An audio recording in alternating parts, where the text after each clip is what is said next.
આપ જોઈ રહ્યા છો સ્પાર્ક ટુડે ન્યૂઝ। આજે 1 મે ગુજરાત સ્થાપના દિવસ।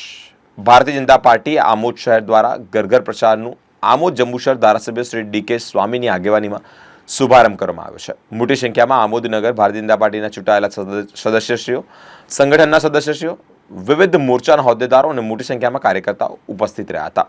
ઘરે ઘરે પ્રચાર કરવામાં આવ્યો।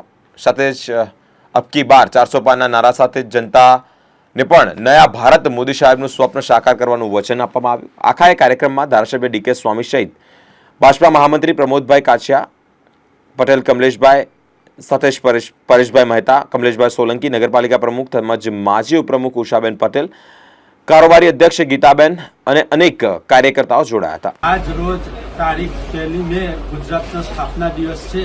એ નિમિત્તે ભારતીય જનતા પાર્ટીના તમામ કાર્યકરો ખૂબ ભેગા થઈ ને ઉત્સાહભેર મનસુખભાઈ વસાવાને જીતાડવા માટે ઉત્સાહભેર ભેગા થઈને પ્રચાર કાર્ય અર્થે નીકળેલા ને ગામ આમોદ નગરના તમામ યુવા મોરચા, સંગઠન મંત્રી, આમોદ નગરપાલિકાના સભ્યો, તમામ સભ્યો દ્વારા ને તમામ પ્રજાજનો દ્વારા ઉત્સાહભેર ભારતીય જનતા પાર્ટીના કમળના નિશાનને વાટ આપીને મનસુખભાઈને જીતાડવા માટે ખૂબ ઉમંગ અને ઉત્સાહથી આવકારી હતા। ને આમોદ જંબુસર વિધાનસભાના ધારાસભ્ય શ્રી ડીકે સ્વામી પણ વધાર્યા હતા ને ઉત્સાહનો ઉમંગ આપી ને ખૂબ ઉત્સાહભેર વધાર્યા હતા। ને એની અંદર આમોદ શહેર સંગઠન મહામંત્રી વતી હું પ્રમોદભાઈ આજની આ ભાજપ ઓફિસનું પણ કાર્યાલયનું ઉદ્ઘાટન કર્યું। એની અંદર